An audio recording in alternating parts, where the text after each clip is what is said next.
प्रिय जीजो, प्रभु यीशु मसीह में के पाक और पवित्र वचन में आप तमाम का मैं स्वागत करता हूँ। शुक्रगुजार है कि आज खुदावंद के रहम फजल के द्वारा फिर से आज मुझे और आपको ये सौभाग्य प्राप्त हुआ कि उसके पाक और पवित्र वचन का हम साझा कर सकें। आखिर क्यों मुझे और आपको उसके पाक और पवित्र वचन का साझा करने की आवश्यकता होती है? क्योंकि प्रिय भाई और बहनों, हम तमाम जानते हैं कि जिंदगी का जीना और उसे एक अच्छी राह पर लेकर के जाना खुदावंद का पाक कलाम है, जो मुझे और आपको एक अच्छे मार्ग, एक अच्छे रास्ते पर लेकर के जाता है। मैं आप तमाम का आभार मानता हूं, आप तमाम का शुक्रगुजार हूं कि आप अपना अहम कीमती वक्त निकालते हैं और खुदाए बात के पाक और पवित्र वचन के लिए तैयार होते हैं। आज का मेरा विषय है कि दोष ना लगाओ, क्योंकि तुम पर भी दोष ना लगाया जाएगा। आखिर क्यों मैंने इस विषय को चुना आज? क्योंकि हम तमाम जानते हैं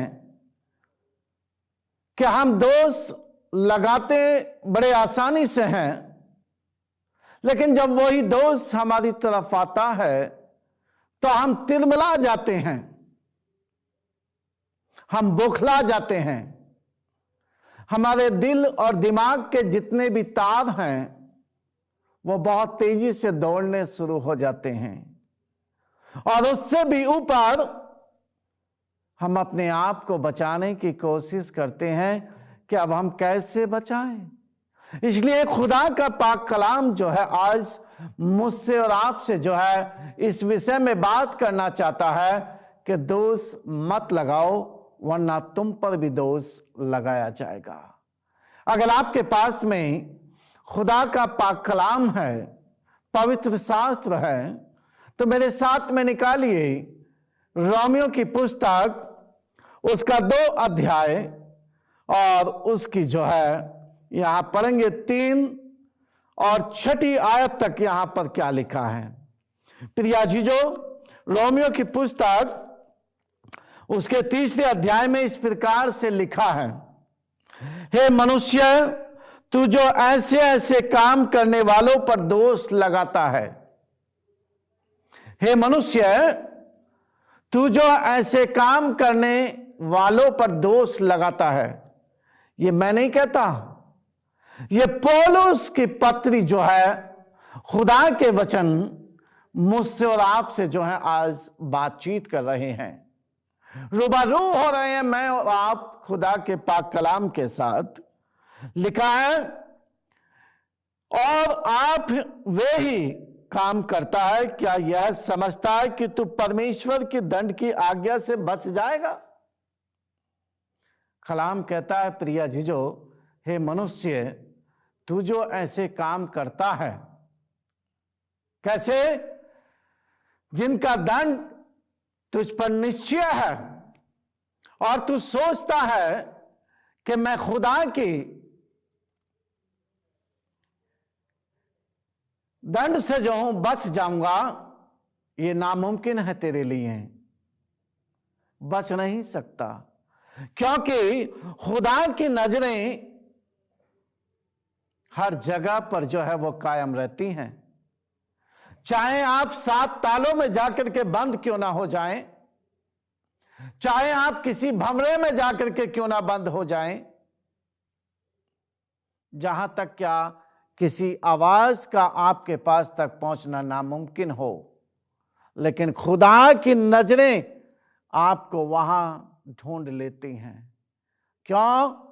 क्योंकि नीति वचन उसका 15 बाब और उसकी 3 आयत मुझसे और आपसे यह बयां करती है, खुदावंद की आंखें अच्छे और बुरे दोनों जगह पर लगी रहती हैं, तो तू कैसे बच सकता है? बच नहीं सकता दंड की आज्ञा से। और आगे क्या कहा है? आगे लिखा है 4 वर्ष में, क्या तू उसकी कृपा और सहनशीलता और उसके धीरज रूपी धन को तुच्छ जानता है? प्रिया जीजो, प्रभु ने मुझसे और आपसे कहा है कि धीरज रख, कृपा रख, और कभी खुदा की जो वचन है उसको तू तुच्छ मत जान, क्योंकि खुदा का जो पाक कलाम आज मेरे और आपके पास में है, स्वयं खुदावंद यीशु मसीह अपने वचन के द्वारा मुझसे और आपसे बातचीत करता है। अगर हम इस वचन को तुच्छ जानते हैं, इसको कमजोर जानते हैं, तो मेरी और आपकी कहीं ना कहीं मूर्खता कहलाती है, कमजोरी है। आइए 5वीं वर्ष क्या कहती है? लिखा है यहां पर आगे, क्या यह नहीं समझता कि परमेश्वर की कृपा तुझे मन फिराव को सिखाती है? हे नादान, प्रभु का वचन आज तुझसे इन बातों को बयां कर रहा है। मन फिरा ले, तू दोष मत लगा किसी के ऊपर, क्योंकि जिस नाप से तू दूसरों को नापता है उसी नाप से तू भी नापा जाएगा। अन्यथा तू अपने तन और मन को जो है पाक और साफ कर ले और मन फिरा ले। मन फिराव की बात आती है, मैं आपको यूहन्ना बपतिस्मा देने वाले के पास लेकर के चलता हूं, जो दिन और रात खुदावंद के बारे में, उसके पैगाम के बारे में लोगों को अवगत कर रहा था। हे परमेश्वर के प्रियजनों, मन फिरा लो। खुदावंद की आवाज आज आपके कानों तक पहुंची है। खुदावंद आपसे दुहाई दे रहा है अपने वचन के द्वारा, अन्यथा तुम्हारे ऊपर दंड की आज्ञा जो है वो आ चुकी है, बचना नामुमकिन है। आइए आगे क्या देखते हैं? लिखा है, परंतु तू अपनी कठोरता और हठीले मन के कारण, अपने मन की कठोरता और अपने हठीलेपन के कारण उसके क्रोध के दिन के लिए, जिसमें परमेश्वर का सच्चा न्याय प्रकट होगा, अपने लिए क्रोध कमा रहा है। क्या कमा रहा है? अपने लिए परमेश्वर का क्रोध, उसका गुस्सा जो है तो वो कमा रहा है। इसलिए वचन कहता है, तू दोष मत लगा। अगर तू दोष लगाएगा तो तुझ पर भी दोष ही आ जाएगा। मेरे प्रिय भाई और बहनों, खुदावंद का पाक कलाम कहता है, पहले अपने दिल के अंदर को टटोल। कितनी गंदगी उसके अंदर भरी पड़ी है। अगर तू उसे साफ कर देगा तो मुझे उम्मीद है कि तू दूसरे को भी उसी नजर से देखेगा और तेरे अंदर दोष की भावना ना पाई जाएगी। आइए आगे देखते हैं, मत्ती रचिता सुसमाचार उसके 18 बाब और उसकी 15 और 17वीं आयत में खुदा का पाक कलाम क्या कहता है? यदि तेरा भाई तेरे विरुद्ध अपराध करे तो जा और अकेले में बातचीत करके उसे समझा। यदि वह तेरी सुने तो तू ने अपने भाई को क्या कर लिया है? पा लिया है। परमेश्वर का वचन प्रिय भाई और बहनों मुझसे ये बातचीत करता है, आपसे ये बातचीत करता है। अगर आपका कोई अजीज प्रिय भाई और बहन जिससे आप बेतहाशा मोहब्बत करते हैं, अगर वो कोई गलती करता है, कोई गुनाह करता है, उसे पब्लिकली जाकर के उस पे ताना मत कसो, लोगों के सामने जाकर के उसको बेबयां मत करो, बल्कि अकेले में जाकर के उससे बातचीत करो। हो सकता है कि शायद आपकी बातों का उसके ऊपर खुदा के द्वारा प्रभाव पड़े और उसका जीवन बदल जाए। तो खुदा का वचन कहता है कि तूने अपने प्रिय को क्या कर लिया है? बचा लिया है। आइए आगे देखते हैं वचन क्या कहता है अगली आयत में। यदि वह न सुने तो एक या दो जन को अपने साथ और ले जा, कि हर एक बात 2 या 3 गवाहों के मुंह से निश्चय की जाए। अगर फिर भी वो तेरी बात को नहीं मानता है तो अपने साथ 1 या 2 जन को लेकर के जा। आखिर क्यों? क्योंकि प्रभु ने कहा है अपने शिष्यों से कि मैं तुम्हें अकेला नहीं भेजूंगा, मैं तुम्हें ग्रुप के अनुसार बना करके भेजूंगा। अगर तू कमजोर होता है तो तेरा दूसरा साथी तुझे संभालेगा। इसलिए तू जा, अपने साथ हो सकता है जो बात तू ना कह पा रहा हो, तेरा प्रिय जो तेरे साथ गया है वो उसको कहे, तो शायद तेरा अजीज का जीवन बच सकता है। आइए आगे चलते हैं, क्या लिखा है अगले वर्ष में। लिखा है यहां पर बड़े साफ लफ्जों में, यदि वह उनकी भी न माने तो कलीसिया से कह दे कि परंतु यदि वह कलीसिया की भी न माने तो तू उसे अन्य जाति और महसूल लेने वालों जैसा जान ले कि इसका जीवन जो है दूसरों के समान हो चुका है। इसने अपना पैर जो है वो नरक के गड्ढे में डाल दिया है, अब वहां से निकल करके आना नामुमकिन है। हम तमाम जानते हैं प्रिया जी जो उस अमीर राजा के बारे में, उस गरीब लाजर के बारे में, जो हमेशा उस अमीर राजा की टेबल से बचा कुचा खाने की आशा रखता था। और जब समय हुआ तो दोनों का अंतकाल हो गया और वचन कहता है कि दोनों के रास्ते अलग अलग हो गए। और जब वो अमीर व्यक्ति उस गरीब लाजर को देखता है तो वो अपनी छाती को पीटता है, कहता है कि प्रभु मेरे पिता रहम कर, मुझे माफ कर दे और क्षमा कर दे, मुझे फिर से एक मौका दे दे। जो मैंने आज तक बोया है शायद मैं उसको अच्छा कर सकूं। लेकिन वचन कहता है प्रिया जी जो जैसा बोया है वैसा ही काटा है।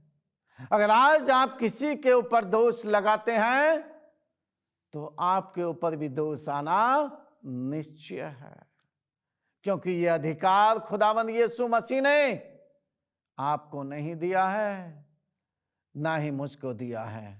और क्या कहा है?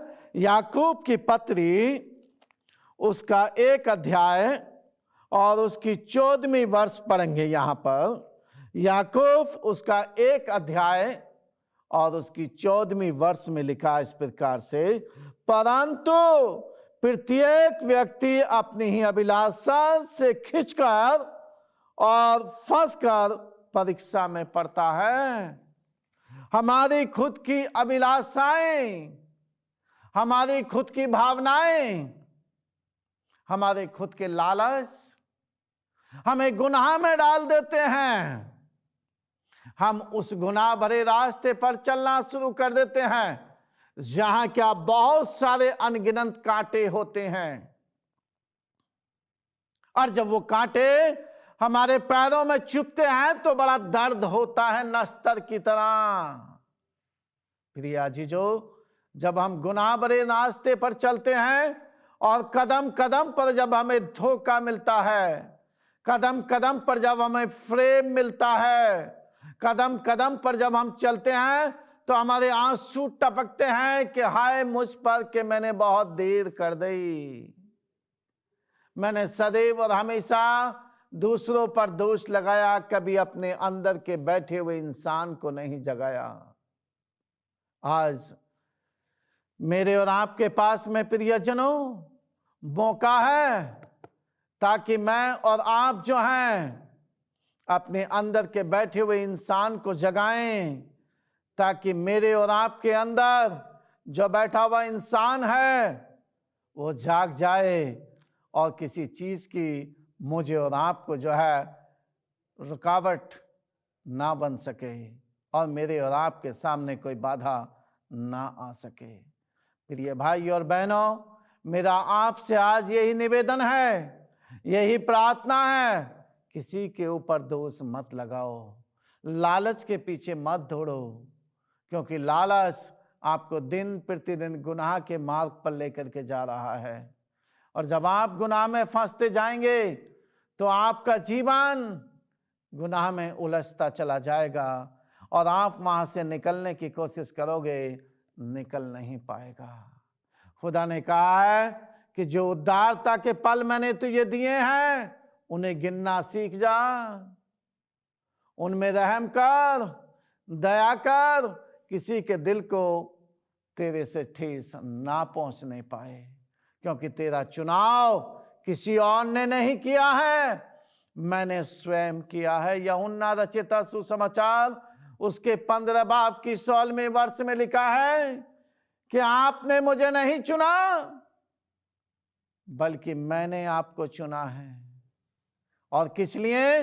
ताकि तेरे अंदर कोई गुनाह, तेरे अंदर कोई पाप न रहे। इसलिए खुदा का वचन कहता है तू दोष मत लगा, अगर तू दोष लगाएगा तो तुझ पर भी दोष वैसा ही आ जाएगा। आइए मेरे साथ में निकालिए मत्ती रचित सुसमाचार उसके 7 अध्याय और उसकी 3 से लेकर के 5वीं आयत तक क्या लिखा है। प्रिय जीजो, बड़ा आसान होता है किसी के ऊपर दोष लगाना और बड़ा मुश्किल होता है जब हम अपने आप को किसी दोष में पाते हैं। बड़ा आसान होता है किसी को गड्ढे में धकेल देना और उतना ही कठिन होता है, दर्द भरा, पेनफुल, जब मैं उस गड्ढे में पड़ा हुआ अपने आप को पाता हूं और उसमें से निकलने में असमर्थ होता हूं। लेकिन प्रभु का वचन क्या कहता है, आइए लिखा है मत्ती रचित 7 अध्याय उसकी 3 और 5वीं आयत में, तू क्यों अपने भाई की आंख के तिनके को देखता है और अपनी आंख का लट्ठा तुझे नहीं सूझता। हम दूसरे की आंख का लट्ठा तो देखते हैं, लेकिन कभी हमने अपनी आंख को देखने की कोशिश की है? हम दूसरे पर दिन और रात सोच और विचारते जो हैं हजारों गुनाह लपेट देते हैं। इसको बोलने का सलीका नहीं आता, इसको चलने का सलीका नहीं आता, इसको कलाम पढ़ने का सलीका नहीं आता, इसे कुछ भी नहीं आता है। क्या कभी मैंने इस बात पर गौर करी है कि मैं कितना निपुण हूं? उससे पहले दोष मेरे ऊपर आ पहुंचता है, क्योंकि प्रभु का वचन साफ कहता है ये तुझे कोई अधिकार नहीं है कि तू दूसरे पर दोष लगाए और अपने आप को पाक और पवित्र रखे। कलाम कहता है कि हाय तुझ पर जो कहता है कि हे प्रभु मैं तेरा हूं, तेरा धन्यवाद करता हूं, रात और दिन तेरे ही नाम की माला जपता हूं। यशायाह नबी कहता है ऐसे लोग सिर्फ लफ्जों से मेरा नाम लेते हैं, लफ्जों से बयां करते हैं, तन और मन से जो है वो मीलों दूर रहते हैं मेरे से। ऐसे लोग कभी मेरी बादशाहत में प्रवेश नहीं कर सकते। कौन कर सकते हैं? वो ही कर सकते हैं। मत्ती रचित सुसमाचार उसके 5 बाब और उसकी 8वीं वर्ष में पढ़ेंगे क्या लिखा है। कौन लोग उसकी बादशाहत में प्रवेश कर सकेंगे? धन्य है वे जान जिनके मन शुद्ध है, क्योंकि वो परमेश्वर की बादशाहत को देखेंगे। आमीन। खुदा बाप का वचन आज मुझसे और आपसे इस बात को बयां कर रहा है। ए प्रियो, मेरे अजीजों, अपने मन को फिराओ, दोष मत लगाओ। यूहन्ना 32 में देने वाले ने किसी के ऊपर दोष नहीं लगाया। उसने सदैव कहा, मन फिराओ और खुदाए बाप में मखसूसियत पालो, तो तुम्हारा जीवन उद्धार पा जाएगा। आइए देखते हैं आगे क्या लिखा 4 वर्ष में। जब तेरी ही आंख से लट्ठा है, लिखा है, तो तू अपने भाई से कैसे कह सकता है, ला मैं तेरी आंख से तिनखा निकाल दूं? सवाल ही पैदा नहीं होता, क्योंकि मेरी आंख में तो खुद ही तिनखा आया है, तो मैं दूसरे की आंख का कैसे तिनखा निकालूंगा। प्रिय जीजू, वचन कहता है, एक अंधा अंधे को राह नहीं दिखा सकता, एक गूंगा दूसरे गूंगे को बोलना नहीं सिखा सकता, एक बहरा व्यक्ति दूसरे को सुनना नहीं सिखा सकता, क्योंकि वो खुद बहरा है। प्रिय भाई और बहनों, अगर मैं गुनाह से भरा हूं तो मैं दूसरे को कैसे कह दूं कि तू मुझसे ज्यादा गुनाहगार है। सेम मेरे ऊपर शर्मिंदगी आती है मुझे कि मैं दूसरे पर दोष तो लगा रहा हूं, अपने ऊपर कभी नहीं देख रहा हूं। आइए आगे क्या लिखा है। लिखा है कि हे कपटी, पहले अपनी आंख में से लट्ठा निकाल ले, तब तू अपने भाई की आंख का तिनका भली भांति देख करके निकाल सकेगा। हे कपटी, हे छल कपट करने वाले, अपने आप को एक अच्छा कहलाने वाले, तू पहले अपनी आंख से तो लट्ठा निकाल ले, अपने अंदर की तो गंदगी साफ कर ले, तभी तो दूसरे को कहेगा कि तू बहुत साफ है। मैं अपने आप को तो साफ नहीं कर पा रहा हूं, लेकिन दूसरे पर दोष लगा रहा हूं। हे प्रिय भाई और बहनों, आज का मेरा आपसे यही प्रार्थना निवेदन है, दूसरे पर दोष लगाने से पहले अपने ऊपर झांक लें, क्योंकि वचन कहता है, अगर 3 उंगली किसी के ऊपर जाती हैं, 2-1 अगर किसी के ऊपर जाती है तो 3 मेरे ऊपर लौट करके वापस आती हैं।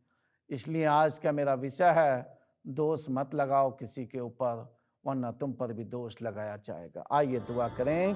प्यारे कुद्दूस खुदावंद, हम आपका धन्यवाद करते हैं, हमें अकल और दानिश दे, ताकि हम किसी के ऊपर दोष न लगाएं, ताकि हम पर भी दोष न आए, बल्कि हमारे जीवन में उद्धारता आए और आपके मार्ग पर चलें। मसीह के नाम से आमीन।